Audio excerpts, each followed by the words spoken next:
Tonight on Bridge City News, a Northside Lethbridge drug house finally gets shut down. We'll have the details. We get to meet Lethbridge's new fire chief for a day as Fire Prevention Week continues to remind us to stay safe. And Florida has deployed thousands of National Guardsmen in the wake of the state's most powerful hurricane ever, as food and supplies are being delivered to areas completely cut off from land.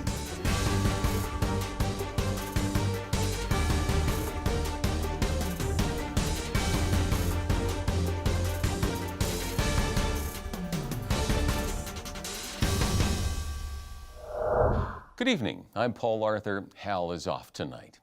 A North Lethbridge house is now fenced in after it was discovered to be a drug hub. The site is 1813 7th Avenue North and has been closed for 90 days by investigators after the Safer Communities and Neighborhoods Unit obtained a court order to do so.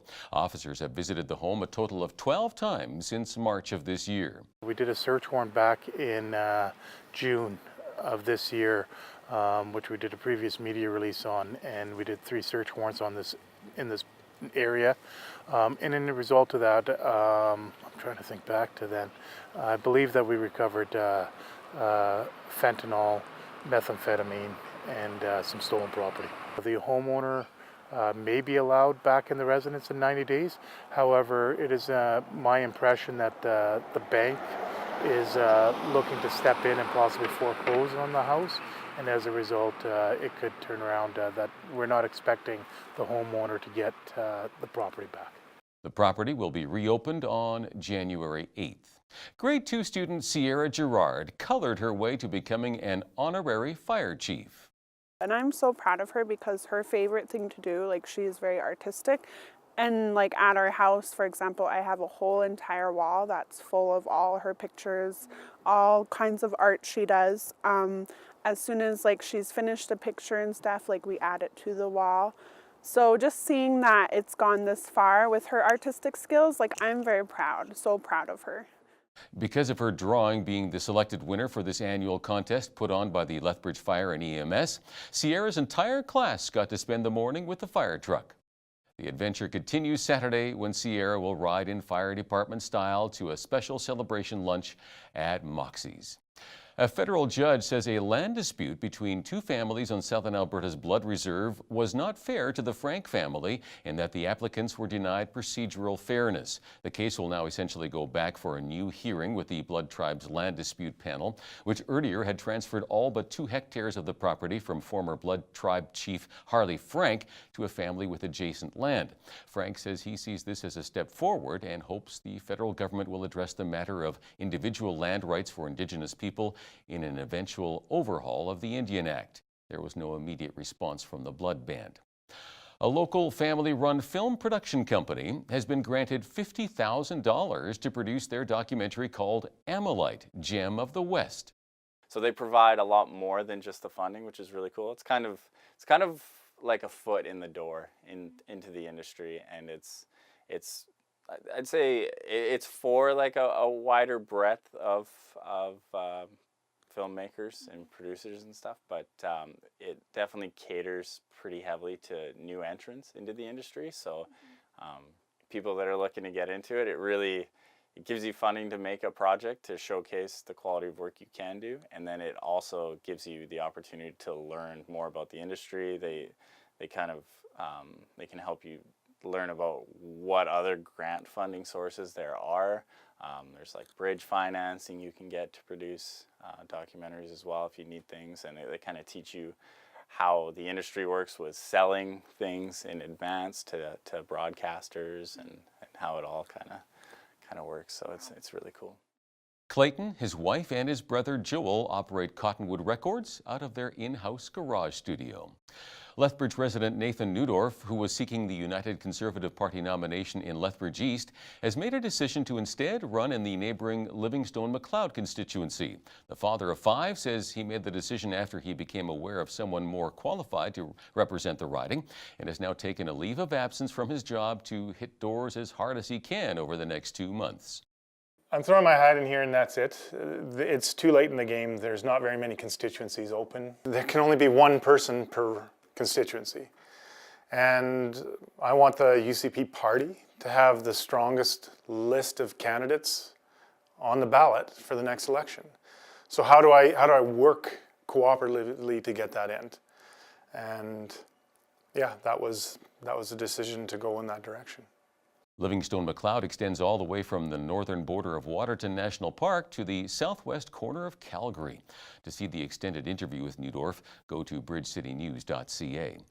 Today's SACPA gathering heard about the Israeli-Palestinian conflict and whether it is too far gone for a peaceful resolution. Mount Royal University Associate Professor of Sociology Mark Ayash, who lived in Jerusalem until he was 14, says he believes no conflict is too far gone for a peaceful resolution. He adds that Israel holds more power than Palestine and that President Trump and Nikki Haley have not helped matters with their addresses to the UN and by moving the U.S. Embassy to Jerusalem. There's a wide variety of grassroots efforts, from lawyers working with each other across the sides to protect people who in vulnerable position, particularly the Palestinians, because they are the more vulnerable side. There are doctors that work with each other to heal the wounded. There are peace activists that are working together on the ground in various initiatives. So I do find some hope in the grassroots efforts in the region, within the region, that do give us hope. SACPA also heard from retired Calgary lawyer Fouad Aboud, who was born in Palestine. The City of Lethbridge community consultation sessions on the opioid crisis continue today, looking for local feedback on the impact it's having on residents and what the best solutions might be.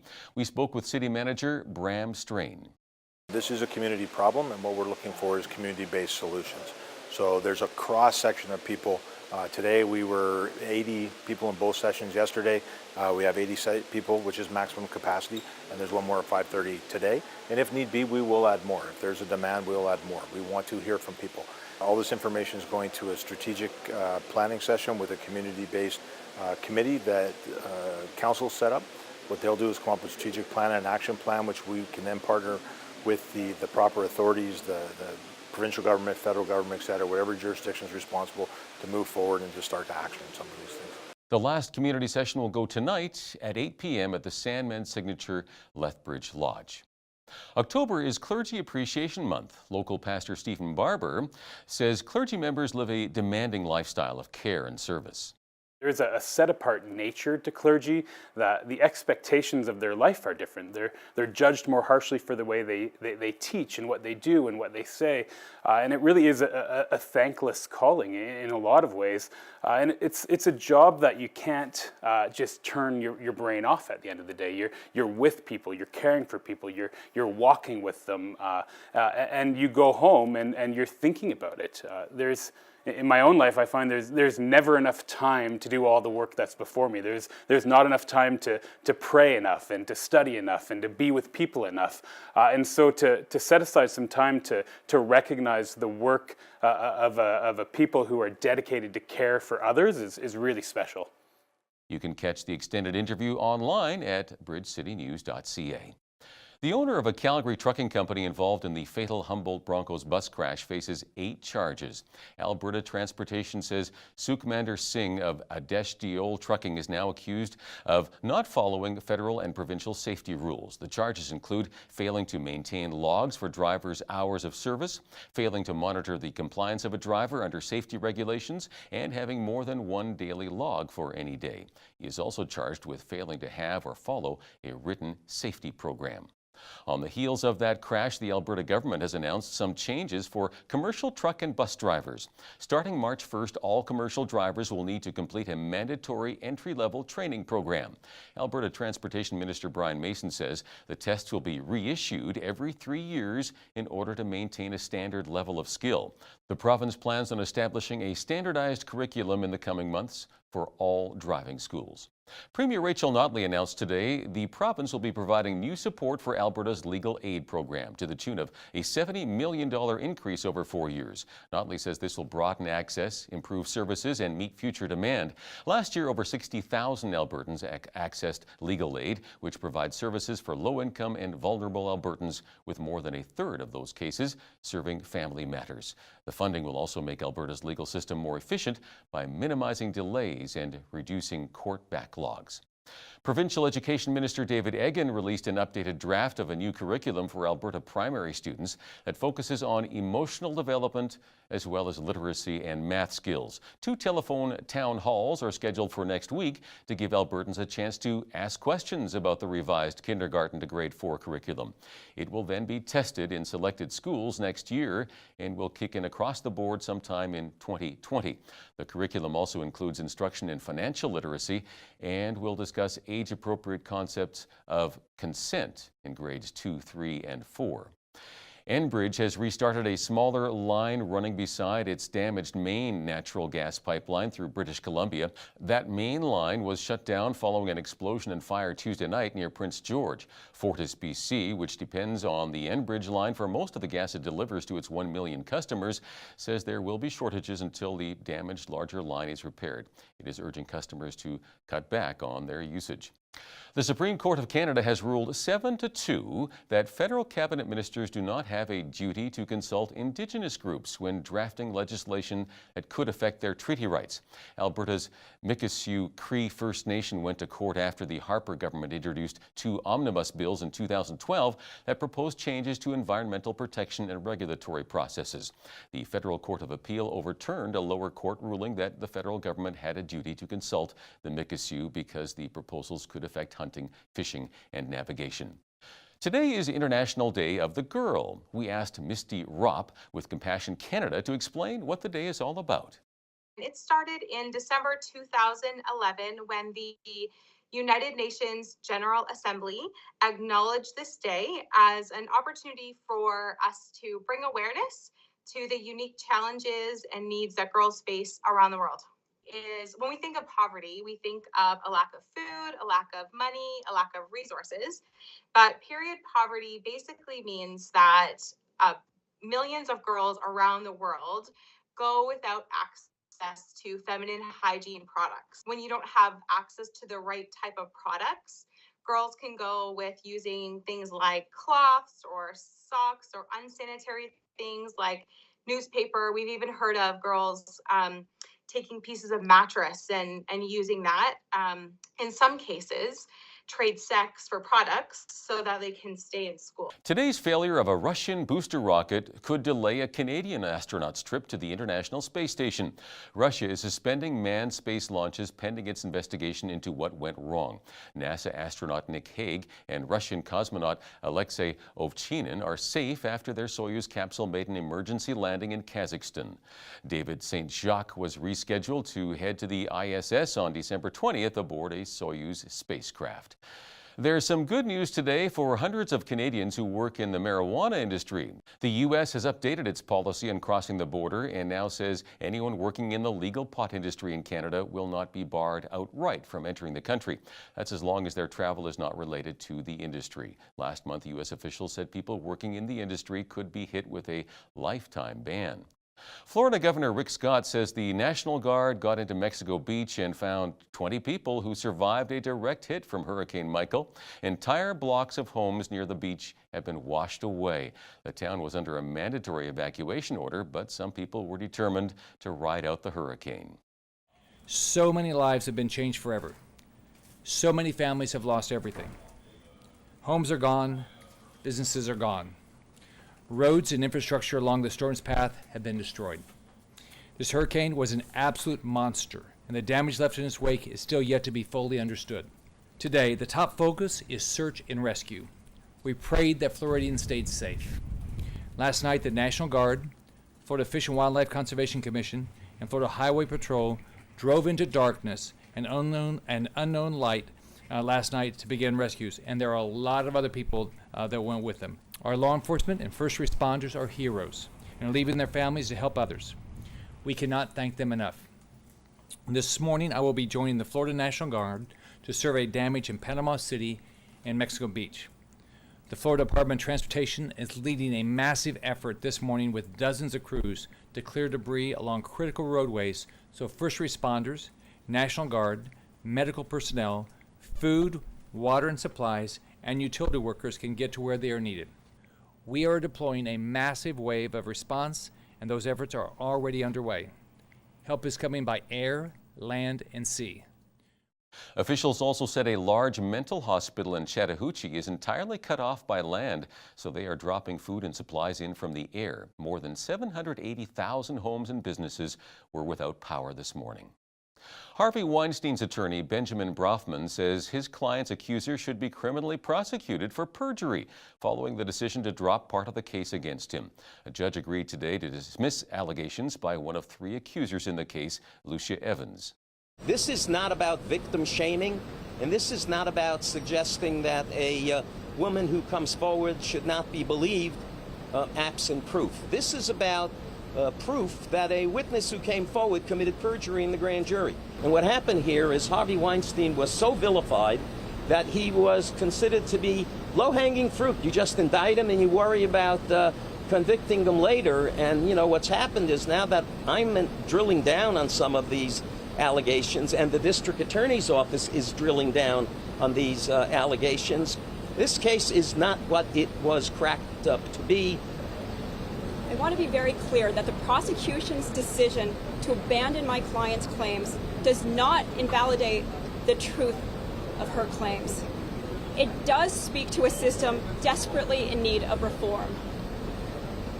The DA threw away Lucia's claims, but this says nothing about Weinstein's innocence, nor does it reflect on Lucia's consistent allegation that she was sexually assaulted with force by Harvey Weinstein.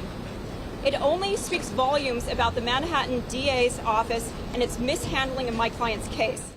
Turkish media reports allege a 15-member team from Saudi Arabia, including an autopsy expert, targeted missing writer Jamal Khashoggi, who had disappeared a week ago after entering a Saudi consulate in Turkey.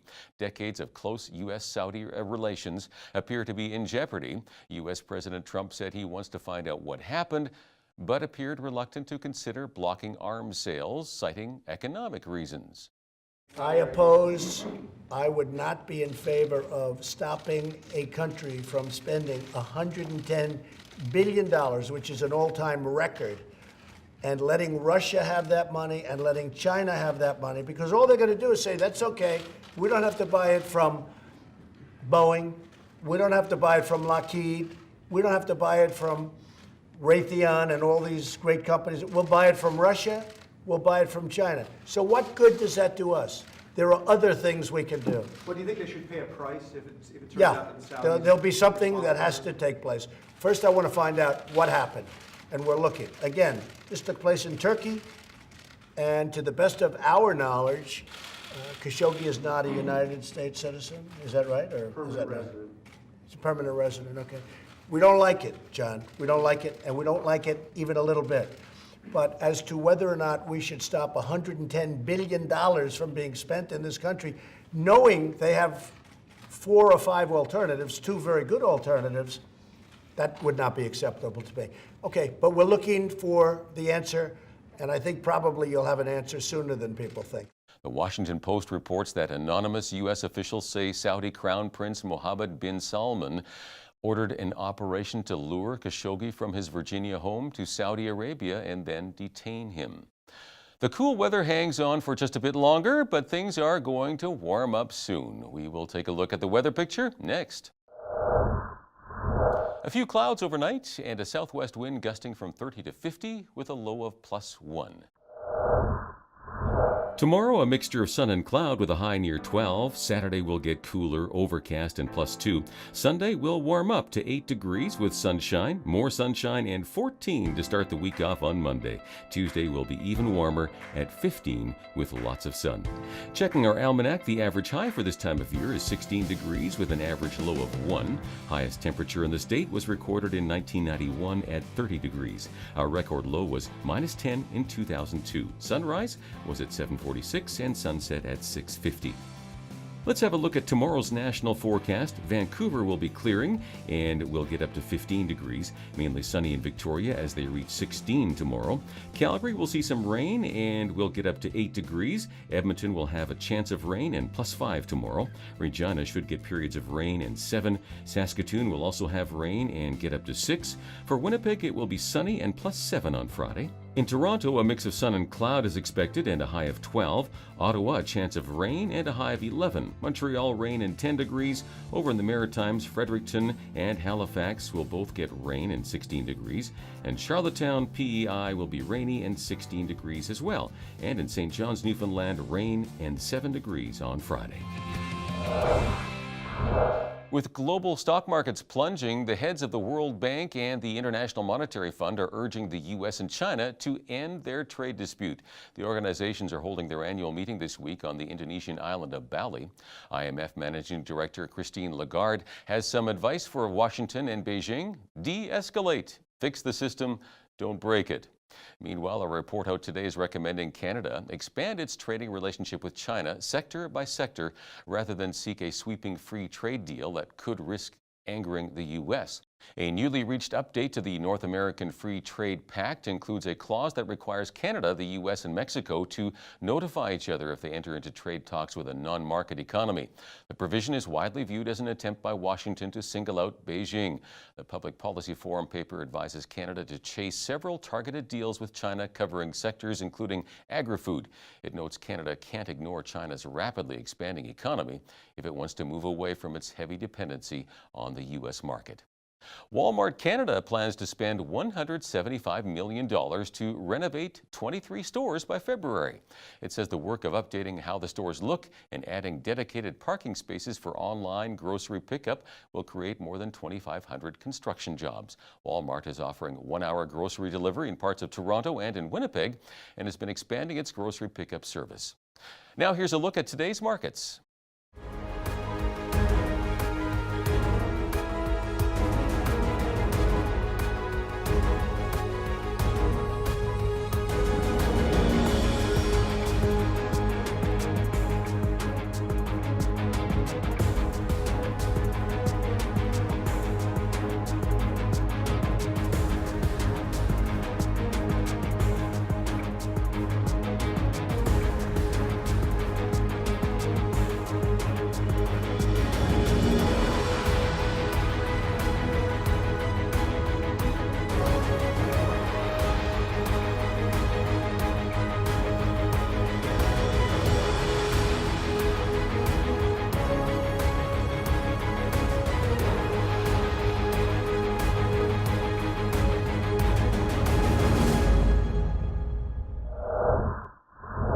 Recapping one of our top stories this hour, a Northside drug house has been shut down by Lethbridge Police after ongoing complaints from fed-up neighbors. When you see news happening, drop us an email at info@bridgecitynews.ca. If you missed any of today's stories, check out our full newscast online at bridgecitynews.ca. Recreational cannabis will become legal October 17th, and many police departments are still scrambling on how exactly to deal with it all. Hal Roberts talks about this with one of our Ottawa contributors, Brian Lilly, as well as the controversy over the transfer of child killer Terry McClintock. That's coming up next. But first, here's a look at what's happening in and around your community. Here's your Bridge City News community calendar. Come out for an evening of entertainment and fine dining to the 17th Annual Harvest Moon Ball on Saturday, October 13th at the Coast Hotel in Lethbridge at 5 p.m. Proceeds will support St. Michael's Health Center and St. Therese Villa. Help continue the legacy of compassionate healthcare through this worthy cause. Tickets are on sale now. For more information, email ben.kwan@covenanthealth.ca or visit covenantfoundation.ca. The United Way Coats for Kids and Families campaign continues until October 19th.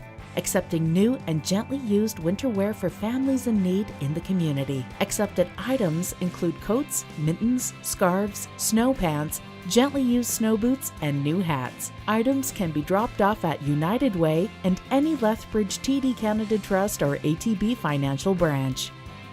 Big Brothers Big Sisters in Lethbridge is searching for volunteers to mentor children and youth in their various programs. Volunteers commit anywhere from 1 hour a week to 1 full year. They have many kids on their wait list that are looking for a big brother or sister. Make a difference in a child's life and start something big. For more information, call 403-328-9355 or email info.leth@bigbrothersbigsisters.ca.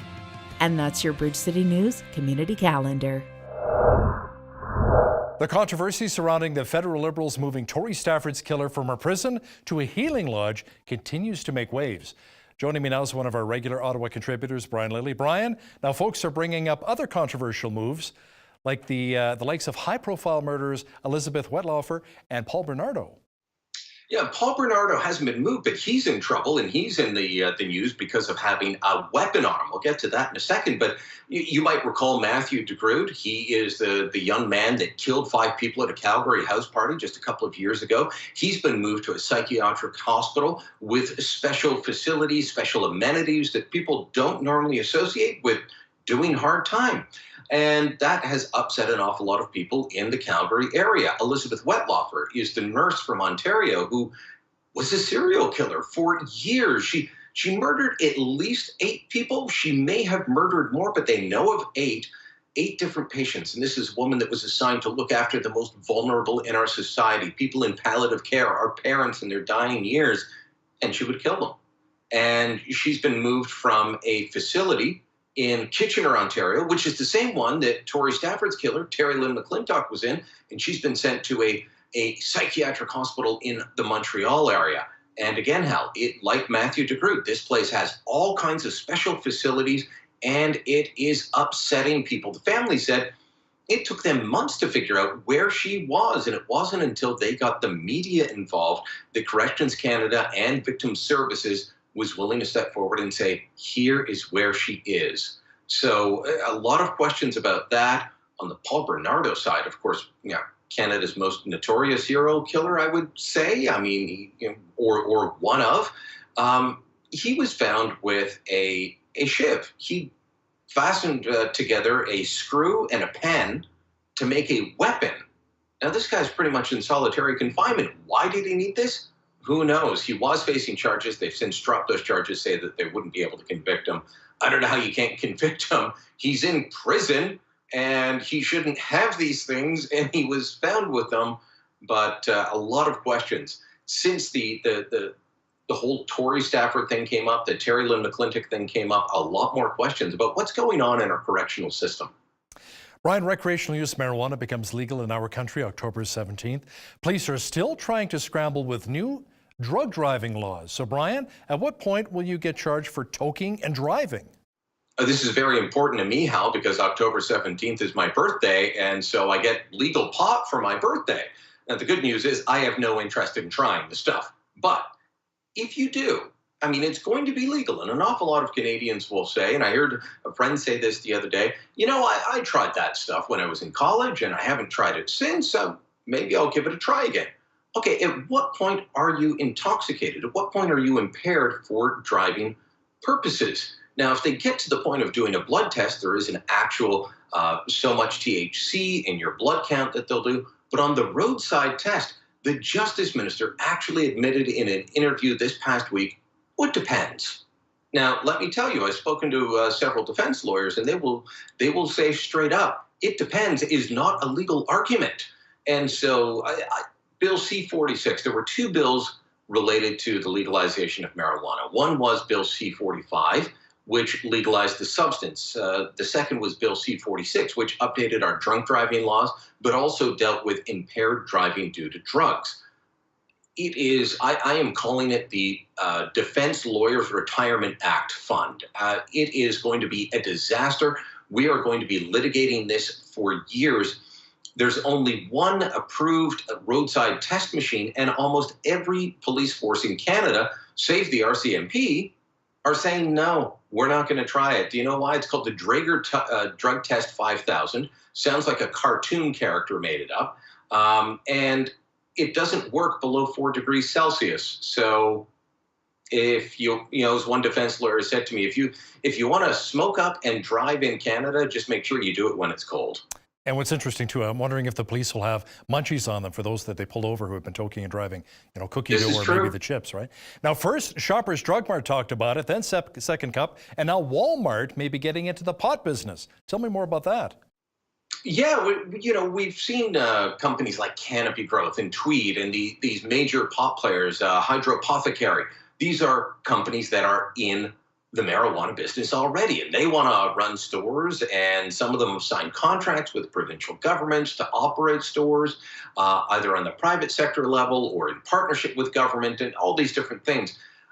We've seen shoppers put their toe in and say we might be interested. Second Cut was approached about turning some of their Western stores into pot shops, but Walmart, this is massive because not only are they a huge retailer in Canada, but more importantly, they're a big retailer in the United States. They're the world's largest bricks and mortar retailer, Hal. And we keep hearing these stories about how Canadians are going to have trouble going to the border if they're working for a company that's in the pot business, if they're invested in pot stocks, all these things. Well, wait a minute. Walmart's based in Arkansas. So this could change an awful lot in terms of cross-border relations and how this is dealt with, but it could also change the retail side of it as well. They haven't said for sure they're doing it, but they are exploring their options right now. Brian, we have a new trade deal in place called the USMCA. I know you want to do that little dance again, right? Oh, yeah, don't you? Don't you? But there's a controversial section that severely curtails Canadian sovereignty. And Federal Finance Minister Bill Morneau assures the Canadians that, hey, it changes nothing. This is Section 32.10. So Section 32 has a whole bunch of, subsections in it. So this is Section 32, subsection 10. And in some ways, I understand why it's there. All three countries agreed that if they're going to sign a trade deal with what is described as a non-market country, they have to let the other two countries know. So this applies to the United States as well. It applies to Mexico as well. You have to let them know, and you have to let them look over the text of the agreement, and they get to decide, okay, is this good for the USMCA? Do the dance now. Is this good for the new NAFTA, or are we going to just leave it because it's bad for the new the trade agreement? So that is what's going on. And from that part, I can understand. But let's be clear. It's not any country. Canada could turn around and sign a free trade deal with Britain, which is about to leave the EU, and we're going to have to sign a trade deal that's separate from the one we have with the European Union. We don't have to tell the US and Mexico anything about that because they are considered a market country. This is about non-market countries. Essentially, the US put this in there because they know Justin Trudeau wants to cozy up to China, is constantly trying to cozy up to China, and the US is in a trade war with China at the moment, and they've declared them a non-market country, which is an accurate description. They're state socialism, state communism, trying to do some capitalist-like things, but they're not a market country. Justin Trudeau wants to sign a trade deal with China desperately. He said this doesn't change a thing, but the words on the page clearly do. They say that we have to ask permission from the US and Mexico to be able to sign a trade deal. This is not normal. Bill Morneau has been out there trying to say, oh, this would be in any trade deal. No politician that's been interviewed that isn't in the current government, no trade expert that isn't in the current government says that this is normal or that it isn't a surrender of our sovereignty. Now, as someone that doesn't want a free trade deal with China because I think they're a bad actor, I don't think we should be doing business with them, I'm not totally against this, but I am against the idea that we gave up our sovereignty. Ontario Premier Doug Ford met with UCP leader Jason Kenney in Calgary recently for the anti-carbon tax rally. Ford also visited Saskatchewan. Now, Trudeau is receiving a lot of pushback, but Ottawa is apparently still moving ahead and opposing one. Yeah, well, it was just a little while ago, and I remember being at the news conference with Justin Trudeau and all the premiers, and it was at the Museum of Nature here in the nation's capital, and they're all lined up talking about how great it is. Back then, all the premiers were either Liberals or NDP and friendly to the Liberals, except for that guy Brad Wall in Saskatchewan, and he said no to a carbon tax.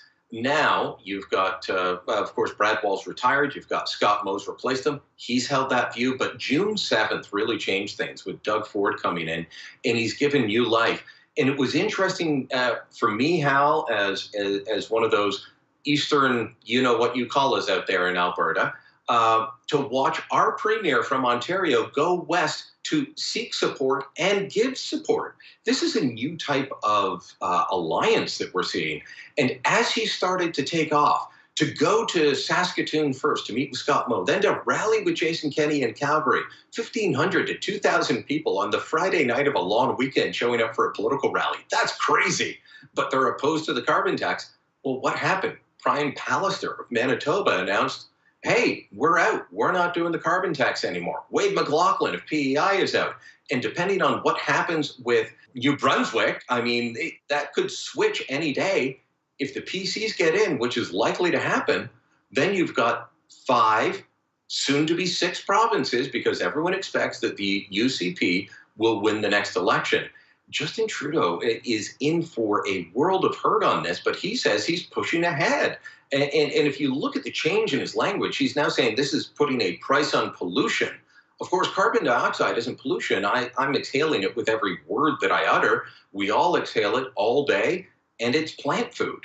But he is trying to rebrand it pollution. He's trying to rebrand it. He doesn't want to call it a carbon tax. It's a price on pollution, but he's going to have a big fight on his hands in the coming months. We should talk about the pollution, the methane coming from cattle out here in Alberta. That's deadly as well, but we'll save that for another time here. Now, Stephen Harper has a new book out, and former Prime Minister Jean Chrétien has one coming out as well. But Harper's deals with disruptive politics and the rise of populism. Tell me a bit about that. Yeah, well, both of them are out there doing the media circuits. They're putting out excerpts. They're doing interviews. Chrétien's doing more interviews than Harper. He was just out criticizing the way we appoint Supreme Court judges in Canada. He says it's not quite as bad as the States, Chrétien, but, you know, he doesn't like what Justin Trudeau's done to change the system. It's odd to hear him criticizing a Liberal. But I think the more pertinent one for our day is the Stephen Harper book, because populism is everywhere. And, you know, it brought us Donald Trump. It brought us Brexit. It has brought us a whole host of changes across Europe. And Stephen Harper sat down and has taken a studied look at it. Now, I've just started the book. I read the excerpts, read his op-eds on the weekend. I've got his book now, taking a look at it. I'll give you a fuller review later on. But he's trying to look and say, okay, this is happening, and to ignore that it's happening would actually just fuel the anger that is driving the populist movements left and right. It would drive them further down the line. So how do political parties adapt? How do they harness this? How do they tap into it without abandoning their principles? And I find that a fascinating take on it from a man that thinks deeply. You know, I believe I still hold the record for interviewing Stephen Harper more when he was Prime Minister than any other member of the English media. And I can tell you from all my interactions with him, professional, off the air, the man thinks about everything deeply. So it's going to be a book worth reading. I can tell you that from what I've read so far. Brian, Canadians are being held in Syria, and they are apparently former ISIS fighters, but they may not face charges if released back to Canada. Tell me more about that. Yeah, this is some amazing stories coming out about ISIS fighters that one guy, his name's Muhammad Ali. He's not the boxer. He's a 28-year-old former Ryerson University student who fled Canada in 2014. His wife was from Vancouver. She fled to join ISIS as well. And then they got married there. They have 2 kids. Then they're caught trying to flee from Syria into Turkey. They're caught by the Syrian Defense Forces, the Syrian Democratic Forces, which is a Kurdish group in the that part of the country. They've got them. There are supposedly 10 other Canadians, men, women, and children, who are held by this group or similar groups, and the Canadian officials just don't know what to do with them because they don't know how to charge them. I think there's a pretty easy charge. Of course, it's the same charge that I would have laid upon Omar Khadr, and that's treason. High treason, in fact, which would send you to prison for life because you've taken up arms against Canada and or her allies. And at that point, you are guilty of treason, according to the criminal code. The RCMP, and they've talked about this for a long time, Hal, is if you want to charge these people with murder or with war crimes, well, you've got to actually get on the battlefield and collect evidence. Well, it's a battlefield. The evidence doesn't last long.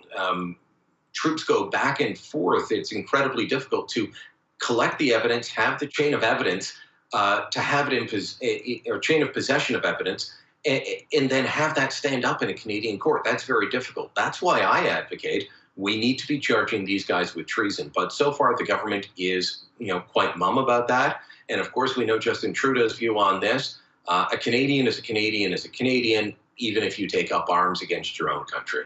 Wow. Scary thoughts indeed. Award-winning journalist Brian Lilley joining me once again from Ottawa. Thanks so much, Brian. Thank you, Hal.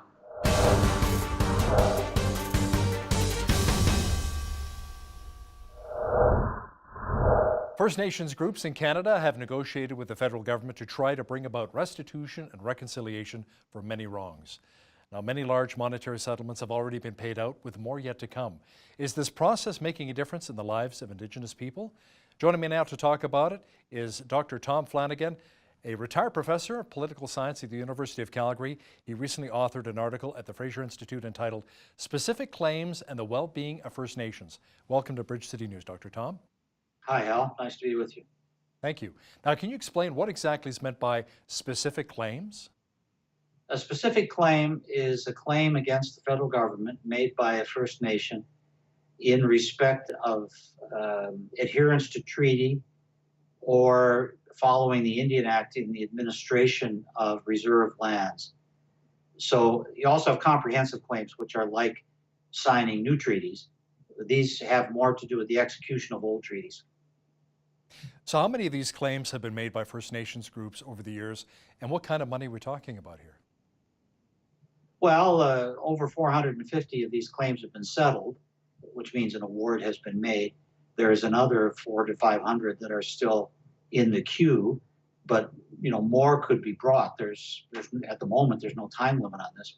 So in round numbers, we could say about 1,000 of these claims have either been awarded or are in the queue. Now, there have also been some that have been rejected, so there's even more that have been lodged. Now, recently, the Blood Tribe and the Government of Canada signed a Memorandum of Understanding on Reconciliation here in Lethbridge. Now, what is that all about? Well, that's reconciliation is broader than a specific claim, but it could include a specific claim. In the case of the Blood, they claimed that their original treaty allocation included the land on which the city of Cardston now sits. There was a second survey based on a new count of members of the band back in, we're talking here, the early 1880s. There was a second survey which gave them a slightly smaller reserve. And they are now claiming that they lost land that should have been allocated to their reserve. So this is a long-standing complaint. I believe they have lost it in the what we might call the internal specific claims process within the department, and now they are taking it to federal court. Oh, okay. Now, I understand that the specific claims process was originally adopted as a means for dealing with past injustices. So would you think that the claims would be dwindling in number, but apparently the number of claims just keeps going up? Well, yeah, I think that was the original expectation, that there was a finite number of past injustices and these could be dealt with, and then we could all move on. But what has happened is that it's turned into what I call a perpetual motion machine. The award of settlements creates an incentive for new claims to be brought. Also, legal doctrines keep shifting. The Supreme Court of Canada has created new legal doctrines that make certain types of claims more likely to be accepted. So as a result, even though 450 odd claims have been settled, there's an even greater number that are still in the queue. And I think that the number will continue to increase unless something is done to cut it off. Now, you say the evidence seems to indicate that when a settlement is paid out, it does not actually improve the Community Wellbeing Index of First Nations. Can you also explain what the CWB Index is and how it's measured? Yeah, the Community Wellbeing Index is it's actually measured for all Canadian communities, not just First Nations. And it's done every 5 years, every time there's a new census. And it aggregates data on average income, rates of employment, quality of housing, and years of formal education. And you mix it all together, you stir it up and adjust it mathematically, you get an index that ranges from 0 to 100. And so you can compare in a rough sort of way how well different communities are doing. And in the case of the First Nations, those communities which have received at least one award, some have received more than one specific claims award, their average index is no higher than those who have never received an award. So we're talking about roughly $6 billion in today's dollars that has been paid out since 1974, and yet the First Nations that have received that money, on average, don't show up any better in terms of their average well-being of the people who live on the reserve. So why do you think that is? The money's being doled out, but it's not really improving the quality of life for a lot of Indigenous people in our country. Well, it's being given to the band as an entity. It then goes into their trust account. What is it being used for? Some have used it creatively. I'm not saying it never does any good at all. I think you probably can find examples where you can show that the money has been put to good use. Now, in your article, you describe the case of the Williams Lake Band. This is a case that dragged on for decades with some 13 different court rulings back and forth with huge taxpayer costs. And you also ask a very important question: to what extent is Canada responsible for long ago decisions of other governments made in circumstances very different from contemporary life? Yeah, I mean, here we're talking about decisions that were made by the colonial government of British Columbia before it was part of Canada. And we could argue about whether Canada should have to take responsibility for them, but that legal question has been settled by the Supreme Court, so there's probably no point in debating it anymore in the abstract. And that's why I'm suggesting that Canada should set a termination date for filing of specific claims. I think at this point there's probably little choice except to deal with them. But that doesn't mean that the gate has to remain open forever for people to find new claims of injustice. Let's say, as the Americans did when they created this whole idea in the first place, you've got 5 or 10 more years. It doesn't really matter particularly what the period is, just as long as there is a defined period for filing claims, and then we'll settle those and then we'll move on. But the way it is now, with no terminal date, as I called it before, it's a perpetual motion machine. Now, looking ahead 50 or 60 years down the road, would it be unrealistic to expect that we'll still be dealing with specific claims and that the cost to taxpayers will still be a serious burden? I'm pretty certain that if we don't put in some kind of deadline for filing, we will still be dealing with these claims 50 years from now. All the evidence is the appetite increases with the eating, so to speak, that the more settlements you make, the greater you create incentives for people to file. And with the courts creating new legal doctrines, it's a very favorable environment.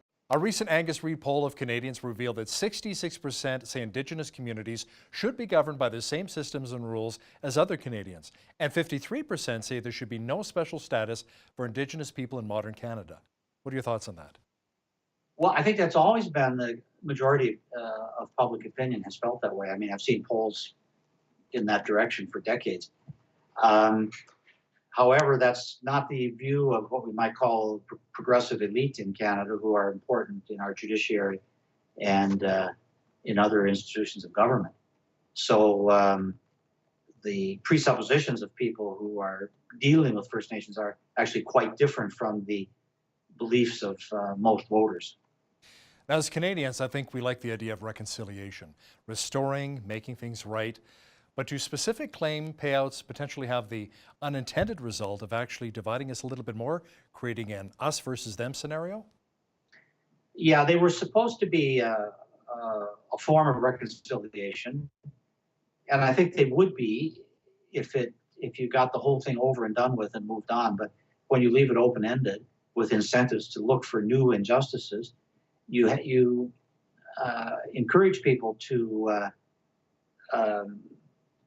to feel badly about the past rather than to try and move on for the future. And I think that actually does promote disharmony rather than true reconciliation. So as opposed to open-ended, Dr. Tom, what are your thoughts maybe 10 years? Have it all figured out by the next 10 years, 20 years? What are your thoughts? Well, frankly, I think 5 years would be enough. This process has gone on for 44 years. Over 1,000 claims have been lodged already. Surely in another 5 years, you could wrap up whatever has not been discovered. But if 5 years is politically difficult, well, okay, 10 years, but I think there should be some limit.